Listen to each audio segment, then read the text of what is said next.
With the new season in Fortnite, there came some great additions to the game.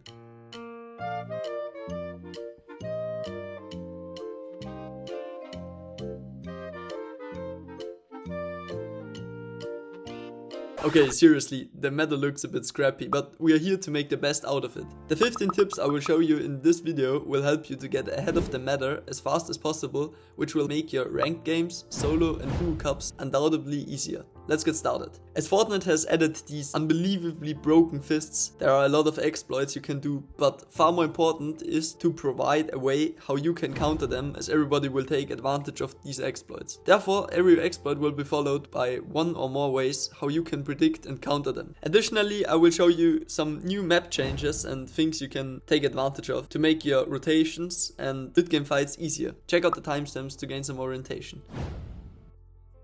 Apart from being a very good rotation item, the Nitro Fists can be used to destroy builds quite easily. The mythic ones, as they are even better, can by the way be captured by Megalodon. I've created a perfect off-spawn strat how you can get them nearly every game, which you can check out as the last tip of this video. Before, however, the first and most obvious exploit with the new Nitro Fists, in which you jump, left click and dash into the enemy's box. By that you destroy the front wall, and if you're around 9 meter or 1 to 1.5 boxes, that's more virtual, away, you can just land straight in the back end of his box. By that you stand behind him and he will have no clue and orientation of what just happened. You can also apply this trick if you're just rotating or when you're falling down somewhere. Just estimate a decent distance and timing and go straight into his box. This trick is even less unpredictable, as he probably doesn't expect you at all. If you're in the situation of the defender, you can easily counter this by placing a ramp above and dropping one box down if possible. As he cannot destroy the stair, he will more likely destroy the other walls and the top with his punches, whilst you are able to gain some momentum advantage and heal up quickly. If you are on the floor and not able to escape through the bottom, you can place a ramp in his direction, flee through the wall that is the furthest away from the aggressor's side, and mantle up on top of your initial box. The third exploit I like a bit more, as it is not as random than the first two ones, where you just fly into his box like a maniac. If you can manage to find the perfect distance, which proves to be exactly 2.5 to 3 boxes away from the wall you want to destroy, you can crush it without flying into his box, which gives you the advantage that you can get one piece without being full pieced. I think you get why this is a bit more safe. But as this is a bit slower, you obviously miss out on speed, so countering this by extending your box out by once in any direction, just not the one your enemy is pressuring, will be enough to counter this. The fourth trick works especially well when your enemy is one or more layers above you. By simply being one layer below him and clicking the right click on your mouse, you will dash up a few layers and destroy basically everything which is between you and your enemy. Especially when you are fighting for high ground in late game or when you are high up in general, this works well, as your enemy might probably die to fall damage. When your enemy is doing the trick with the cone from below, you can easily counter this by boxing one box out to the left or the right, editing a window at the closer side of the back of your box and just waiting until he will land at this exact spot. If you shoot someone low and you recognize that he is panicking anyway, you can just left click with the Nitro Fists whilst standing, destroy every build and eventually kill him. One of the hits with the Mythic Fists does 65 damage, the epic version's a bit less, but still enough to kill someone. Especially in duos, when you and your mate are 1v2ing someone and you both just spam his builds with your Nitro Fists, there's little to no chance for him to survive. This however can be easily countered by layer switching. Going down is again more safe than going up, as your enemy as the aggressive player can use an uppercut and send you straight back to the lobby if you are unluckily above him.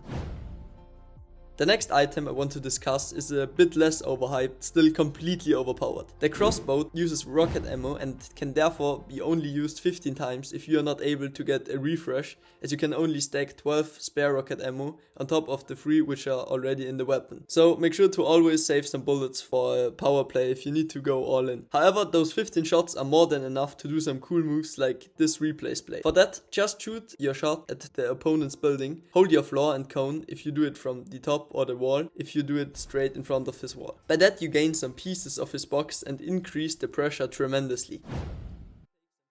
The safest way to take some pieces of his box is to come from the top but look down right diagonally at his wall, claim it, make this wall edit, replace the cone with another shot or with your spray weapon and hit him with a pump.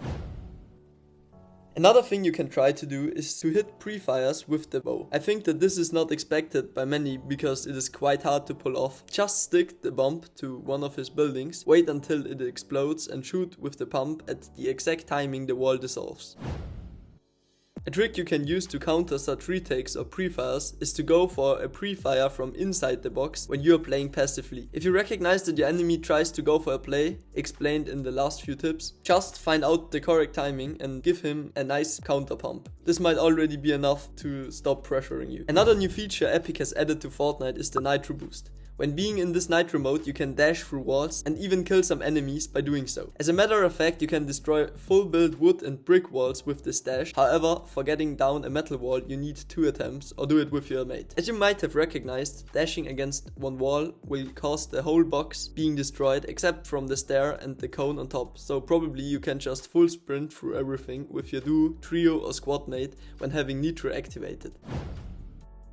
The following tips will give you some awareness of the new map changes and show you new possibilities to rotate, which is especially important for good mid-game rotations in competitive Fortnite. Of course, you can just use it to be fast at W keying in ranked or normal games. The first rotation trick is to use the new jump portals in combination with a fist berry. Use the fist and tech sprint jump into this portal and you will be sent all the way over the map. You can even expand your rotation by bunny hopping, which makes this rotate even better. For that, just press slide promptly before hitting the floor. Instantly when hitting the floor, spam jump and repeat the same thing again and again. Another way you can rotate is to use the new gaseous in the new biome in combination with a fist. This will lead you up way higher than by just using it normally without any effect. Just be careful because you cannot build directly on the spot. When you have explored the new map or in particular some space of the new biome, you might have seen those new slurp cacti which give you 30 HP each. These are absolutely insane for rotating in stacked mid-game lobbies or to just fill up your shield when rotating early in ranked. By the way, make sure to use them carefully as the effect won't work when you destroy them too rapidly after each other. Additionally, they respawn every 30 seconds and you can use them again, which makes them incredible for farming Surge and FNCS or high elo cash cup games. You can check out this map in which every spawn of them is marked. When talking about heal, there were also added some new water areas in the new biome which heal you like a swamp in Slurpee back in chapter 2. And whilst healing, I have recognized that you can sprint above the water like Jesus when having Nitro enabled. In the end, I want to show you the best strat you can ensure the Nitro medallion and the Nitro Fists, which are in combination one of the best combos that has ever existed in Fortnite. As Don has a chance to spawn here, here or here, you need a bit of luck, but when he's spawning in this area, you can land at that spot, loot up, kill some contestants and then go and fight him. At this point, you have a high chance that there will no one be interrupting you whilst you can kill him and go on W keying with this overpowered loot. When talking about loot, I want to mention that even if the combat pump got buffed again, I think that if the free shot won't get any further nerfs, it will still be the prior pump compared to the other ones. As you see, there is a way how you can get the Mythic Cerberus pump from the last season, and the only method you do so is to challenge Cerberus in his home Grim Gate. After you kill him, he will drop you his Mythic pump and you're chilling. When talking about Mythic pumps, I want to add that you can also challenge Oscar, which decided to dip Lavish Lair and move over to Classic Court where he is chilling in the main building. Same strat. Challenge him and get the Mythic Frenzy auto shotgun from season 1. That's it for today already. I hope that you have learned something, and if you did so, make sure to check out my channel where I upload similar videos which help you to develop in Fortnite and possibly achieve your highest potential. Subscribe and send this to a friend who might need this as well. Enjoy your day if you're pussy, and check out my one-on-one coaching. First 3 clients are free. Link in info box. Peace out, bro.